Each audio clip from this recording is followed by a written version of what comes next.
Assalamualaikum, hai semuanya. Kita berjumpa lagi di video reaction saya kali ini guys, oke? Mudah-mudahan semuanya sehat selalu. Nah, kali ini saya mau tengok video pembahasan tentang ini ya. Eropa banyak bergantung dengan Indonesia. Ekspor Indonesia sangat penting bagi Eropa. Betul itu ya.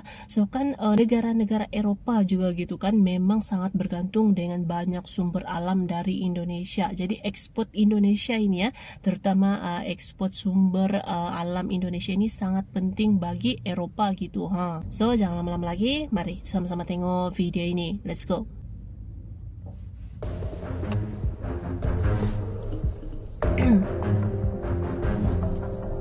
Halo sahabat bagi-bagi, kena karma beruntun, Eropa tak mampu bertahan hidup tanpa ekspor dari Indonesia.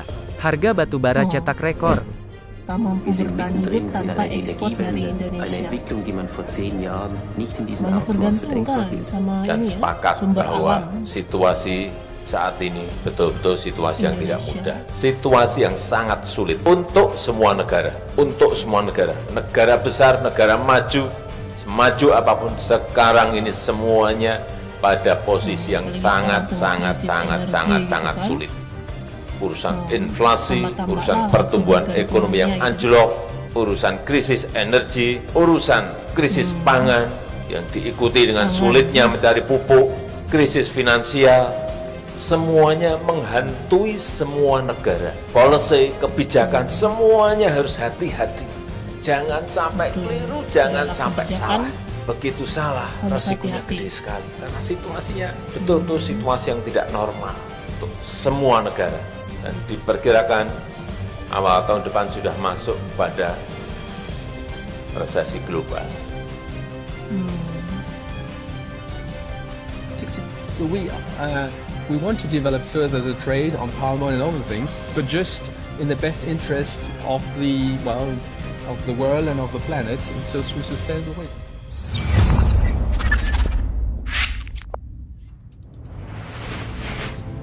Sahabat bagi-bagi, negara barat pasti sekarang sedang kebingungan, walaupun Indonesia kalah di WTO, tapi Indonesia tak akan ekspor-ekspor lagi.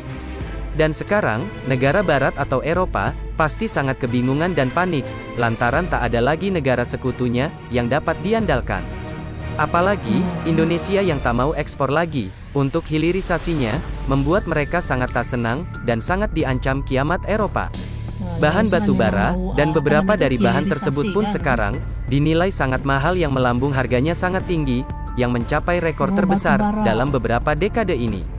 Nasib Eropa memang begitu, yang kehidupannya memang terbalik dengan kita. Kalau kata Mimin, bertahan hidup mereka cuma dapat kemewahannya saja, karena dengan mereka yang kehidupannya cuma makan roti dan menjajah seperti dulu, tak akan bisa mengalahkan kita, yang memang dari dulu nenek moyang kita, pintar bertahan hidup.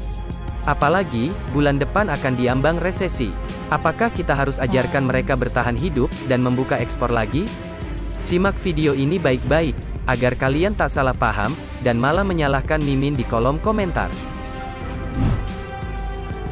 Sahabat bagi-bagi, oke, kembali ke pembahasan utama. Kekhawatiran akan pasokan gas di Eropa, membuat harga gas dan batu bara melambung.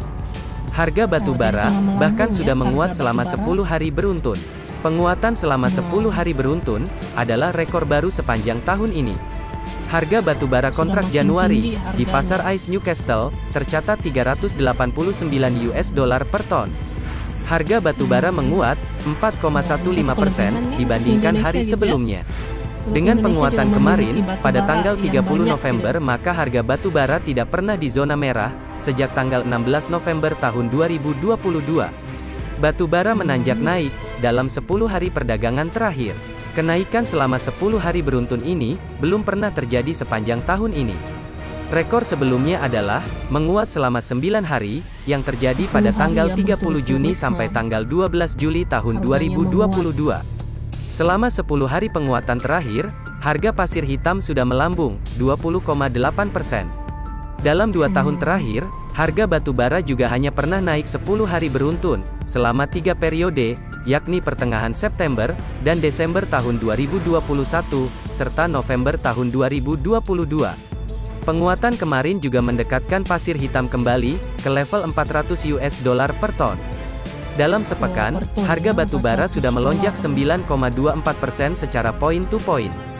Dalam sebulan terakhir, harga batu bara juga melesat 9,25%, dan dalam setahun masih melesat 173,65%.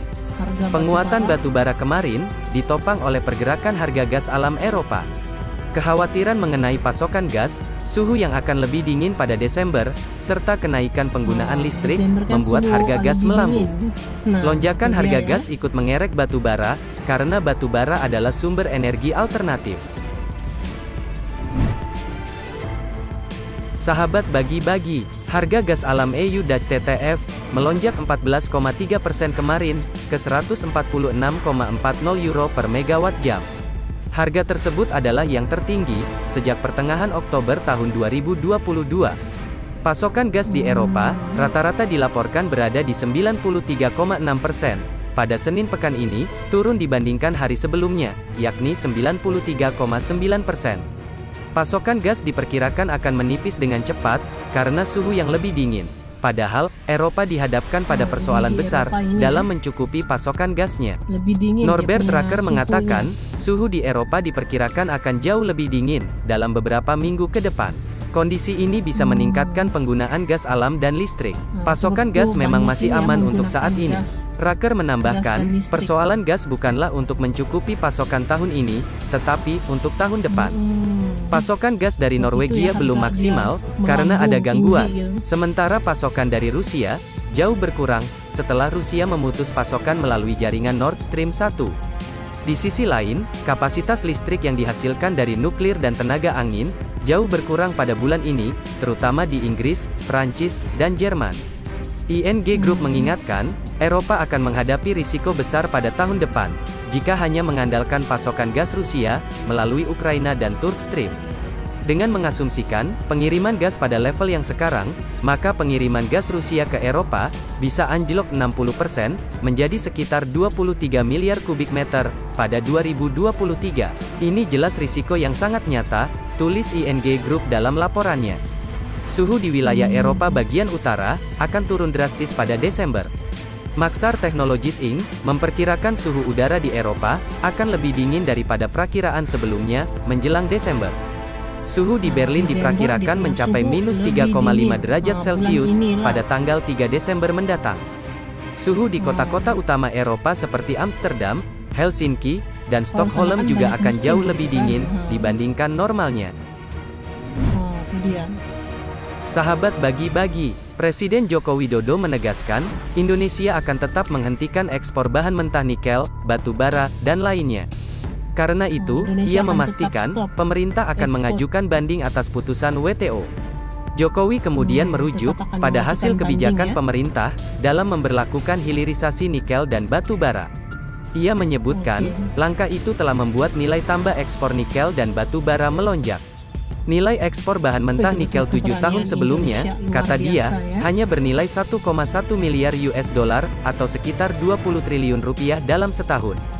Begitu pemerintah membuat smelter untuk hilirisasi, pada 2021 ekspor nikel Indonesia, mencapai 20,8 miliar US dollar atau sekitar 300 triliun rupiah. Menurut dia, langkah itu telah berhasil membuat neraca perdagangan Indonesia, selama 29 bulan terakhir, selalu surplus berturut-turut. Sementara sebelumnya, kata dia, selalu negatif, atau defisit neraca perdagangan, selama berpuluh-puluh tahun. Latar belakang itulah, yang membuat dirinya yakin tak akan mundur, dalam melakukan hilirisasi ekspor nikel. Bila ada negara lain yang terganggu akibat kebijakan itu, Jokowi menilai hal itu wajar, karena negara tersebut memang jadi terganggu industrinya. Ia tak menampik langkah Indonesia, dalam melarang ekspor bahan mentah nikel, mengancam terjadinya penutupan pabrik, di negara lain, hingga memicu timbulnya pengangguran di sana. Terlebih, apabila pengolahan nikel dan batu bara industri tersebut, dilakukan di Indonesia. Tetapi menurut dia, langkah ini tetap harus dilakukan, demi membuka lapangan kerja di tanah air, dan menjadikan Indonesia sebagai negara maju. Oleh karena itu, ia kembali menegaskan, hilirisasi akan terus dilakukan, bahkan bukan hanya nikel, tetapi, komoditas lainnya seperti, bauksit, hingga kopi. Menurut Jokowi, hal ini sangat penting, agar nilai Indonesia mendapatkan nilai tambah, yang jauh lebih besar dibandingkan ekspor dari bahan mentah. Ia pun memperingatkan pada jajarannya agar jangan sampai Indonesia terlena untuk mengekspor bahan mentah yang telah berlangsung selama ratusan tahun itu. Nah, itu dia itu ya. Sahabat Tidak boleh bagi-bagi, bahan mentah saja bagaimana diekspor. menurut kalian? Sekarang negara barat sedang kelimpungan, sedang mencari bahan-bahan untuk bertahan hidup. Apalagi, tinggal negara 1 barat bulan kena lagi, ini nih menuju sekarang. tahun 2023, yang diramalkan akan resesi Tengah global. khawatir gitu ya. Akankah mereka menjalankan misi penjajahan lagi, untuk merebutkan kekayaan alam untuk bertahan hidup? Mari kita saksikan terus, gerak-gerik mereka yang sekarang semakin jelas arahnya kemana. Semoga, para TNI, dan pertahanan kita, mudah-mudahan sudah sangat kuat, untuk menghadapi mereka, kalau mereka sudah mulai agresif. Merdekalah Indonesia seutuhnya, merdeka! Oke guys, jadi itulah dia video pembahasannya ini. Jadi itu dia ya. Jadi negara-negara Eropa sekarang ini memang tengah mengalami kekurangan pasokan gas gitu. Apalagi sekarang ini musim dingin di sana, suhunya itu lebih dingin gitu dari yang normalnya gitu ya di bulan Desember ini. Jadi memang sangat memerlukan gitu. Jadi walaupun Indonesia kan baru-baru ini kalah dalam putusan sidang di WTO, tapi ini Indonesia akan mengajukan banding gitu ya. Indonesia tidak akan mengekspor gitu bahan mentahnya itu, sebab memang dilakukan hilirisasi. Nah, ini dia keberanian Indonesia, luar biasa ya buat Indonesia gitu. Negara barat pun ini sampai ke khawatir gitu ya dengan kebijakan Indonesia sekarang. Oke? So, terima kasih banyak sebab kamu sudah menonton video ini. Jangan lupa macam biasa untuk support channel saya dengan subscribe, like video ini, dan jangan lupa untuk komen juga, oke? Terima kasih banyak dan kita jumpa lagi di video seterusnya. Assalamualaikum.